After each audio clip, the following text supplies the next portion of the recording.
Welcome back to day 10 of this 14-day San Francisco sourdough bread making tutorial. In the first week, we made our starter, and this week we're gearing up to try two recipes. One a very simple, hands-off recipe suitable for complete beginners, and then a much more hands-on advanced recipe for those who already know how to make bread, or for beginners looking for a bit more of a challenge. So today we're simply going to answer the question, what exactly is San Francisco sourdough bread? It's not just bread from the San Francisco Bay Area, because that's where I grew up, and I know for a fact that there's lots of other wonderful types of bread that are made there. No, for me, San Francisco sourdough bread means the all-white flour loaf with a crispy, blistery crust and an unmistakable tang that I loved so much growing up.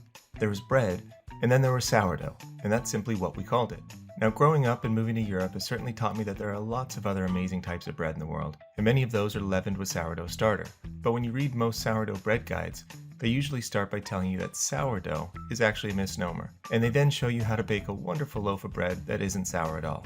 Well, not here. I love the fact that San Francisco sourdough bread is unapologetically sour. It leans into the name that leavened it and gives you a unique experience with complex flavors that, quite honestly, confuse you since they come from a bread that traditionally only has white flour.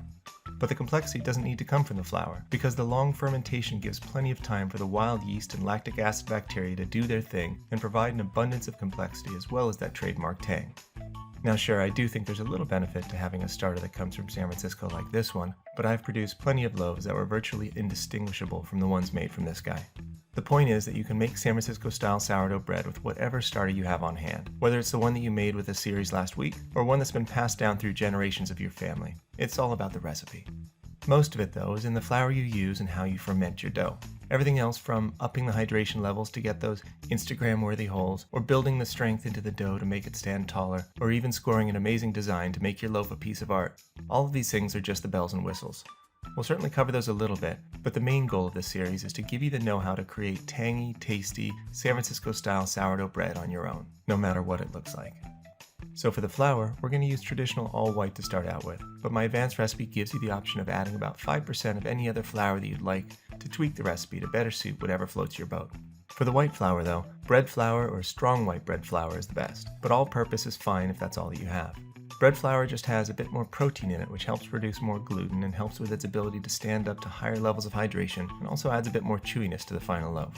For fermenting the dough, professional bakers usually proof the dough in a special room that's somewhere around 10 degrees Celsius or 50 Fahrenheit. That's the perfect environment for both the yeast and the bacteria to impart their different flavors on the bread in unison. For this series, we're going to assume that you don't have that type of equipment though, and instead we're going to do it with a nice warm bulk proof that the yeast will love, and then we're going to whack it in the fridge for a nice long nap.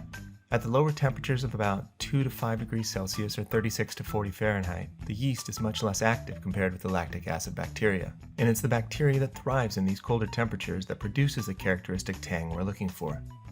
Okay, so you now know what San Francisco style sourdough bread is, or at least how I define it, and you have a general understanding of how we're going to achieve that in the upcoming recipes, so that seems like a great place to leave it for today. Please keep in mind that while we'll go over our first recipe from levain to baking in tomorrow's video, the recipe itself will stretch over 2 to 3 days when you actually make it. Don't worry, most of that's completely hands-off though, but I just wanted to set expectations appropriately so you don't expect to be serving your bread at tomorrow's dinner. As always, I hope you're enjoying this series, and I'd love to hear about how things are going for you on your journey. And please don't forget to like, subscribe, and turn on notifications so you don't miss it when I put out the next video. So I'll see you back here tomorrow where we'll finally get our hands dirty making San Francisco sourdough bread. Bye for now.